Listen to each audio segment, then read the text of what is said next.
Hey everybody, it's Jay Ball with Blue Jays Outdoors coming at you with a kind of exciting episode of the 2021 season. So we've already boiled 2 batches of sap. We're getting ready close to making syrup, and like I told you guys during the last video, had to sweeten the pan. Well, as you guys can see, the pan's pretty dirty from this first boil. There's some sugar sand, and I want to clean the pan. You don't have to right now, but I want to just get everything clean so that that first draw of golden delicate syrup is the best quality I can. So what we're going to do is we're going to drain all this syrup off into these 2 draw off buckets. I've got just 1 paper filter. You don't want to filter with a felt filter because it's just too thick at this point in time and it's cold. So first thing we're going to do is get all this drained out of here. I'm going to take the float box off, wash that, the pre-warm pan. I'm going to take the float box off, get that all clean. We're going to scrub all the nastiness out of here, and then we're also going to clean the bottom of the pan because, as you can see, there does get to be some pretty thick black soot, which actually makes the heat bounce off the bottom. So yeah, we're going to just prep. We don't have enough sap to boil. Maybe tomorrow we'll have enough sap to boil and get our first batch of syrup. So let's get to cleaning.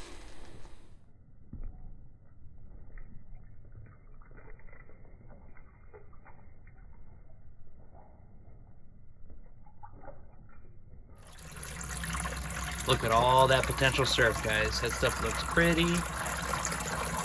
So the reason why I'm filtering this out is just to get the sugar sand and some of those fines. And this thing's called the Producer, I think. And it's a really cool metal frame or aluminum frame that you can really get a lot of use out of for your filtering process. So let's just let this thing keep draining. I think maybe you guys can finally see how that's flowing through there. Like I said, the cold sap comes from the back, starts pushing the syrup through. So getting it drained down. We're not in a rush with this process. This is something you just slowly take your time with because you've got all of this syrup almost. So it's just kind of slow and steady. Get everything drained out really good. We're going to take that off and get that clean. We're going to get the float box clean, get this whole thing scrubbed down, and then we're going to get the bottom clean, and we'll be ready to go for tomorrow. As you can see, we're getting pretty close. Almost got all the syrup out. I got those 2 barrels full, or those 2 buckets full. I've got this one filling up right now, but you can see this stuff right back here. This is called sugar sand. So this is like the minerals and the deposits that just get built up. It's like boiling water on the stove. You get that layer of minerals.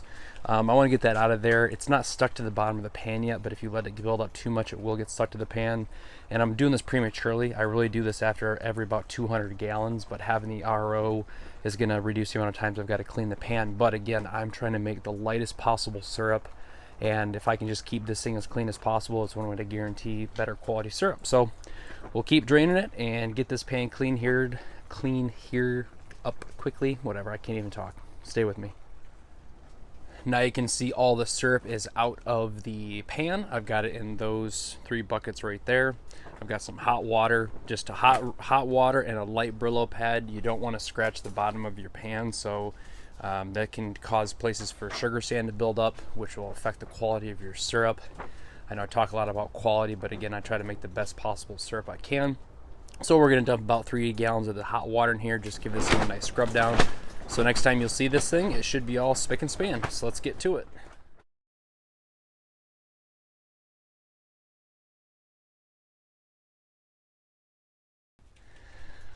All right, everybody, it's the next day. So I've got the pan all clean. I'll show you guys this here. So as you can see, I've got it all scrubbed down and everything's nice and clean. Now I just need to put the syrup back in. I need to connect the float box or the pre-warm pan to the float box and button up a few things. But let me get this wrapped up and then we'll finish this video here. I didn't show you guys all the parts of it because it got dark last night. It got really cold. My mother and father-in-law came over, so I spent some time with them, but I will run you guys through this entire process. And what we'll do is we'll get the syrup put back in here and then we'll wrap this video up and talk about what we're going to do during the next video. So hang tight.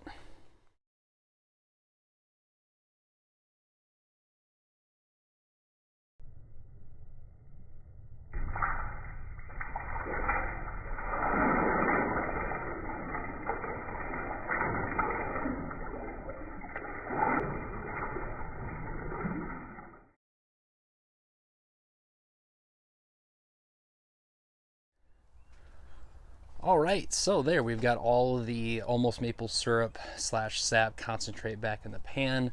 Float box is full. Everything's ready to rock and roll. Firebox is loaded, ready to go. Guys, we are set. Now we just need more sap. It's been not warm enough for the sap to really run hard. Hopefully we boil tomorrow. But it's kind of a crapshoot, you know. Like I said, maple syrup season is really dependent on Mother Nature, and she's got to play nice. So yeah, let's wrap this video up, and hopefully the next video we're making some syrup. All right, everybody. So let me just get the camera square. There we go. I really do appreciate you guys hanging out with me with this video. Just doing some preventative stuff. You know, I guess having these off days is kind of a blessing in disguise because it gives you a chance to kind of reset.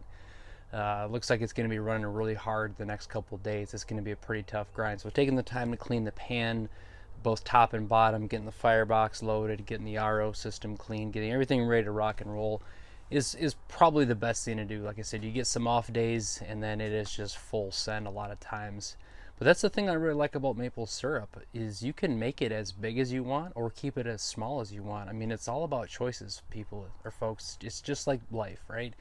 You can choose to, you know, have a positive mindset and a positive attitude. Same with maple syrup. You can choose to take it to something bigger, or you can keep it just as small as you want. I mean, I started off on a turkey fryer like most of us have, and then just gradually continued to upgrade until I got to this pan and this setup, and I really enjoy this level of making syrup. It's the best way I know how to make syrup. It's probably not the most right or the most fastest, most consistent way, but this is what I know, and I try to get better every year. So again, really do appreciate all the support, all the positive comments. Can't thank you guys enough for all that you guys have done for me. If you haven't already, please subscribe to the channel. Make sure you hit the notification bell as well for daily updates. Don't forget to follow me on Instagram. That's blue_J_maple_syrup. And remember, the easiest way to change your attitude is by showing gratitude. Thanks, and we'll catch you next time.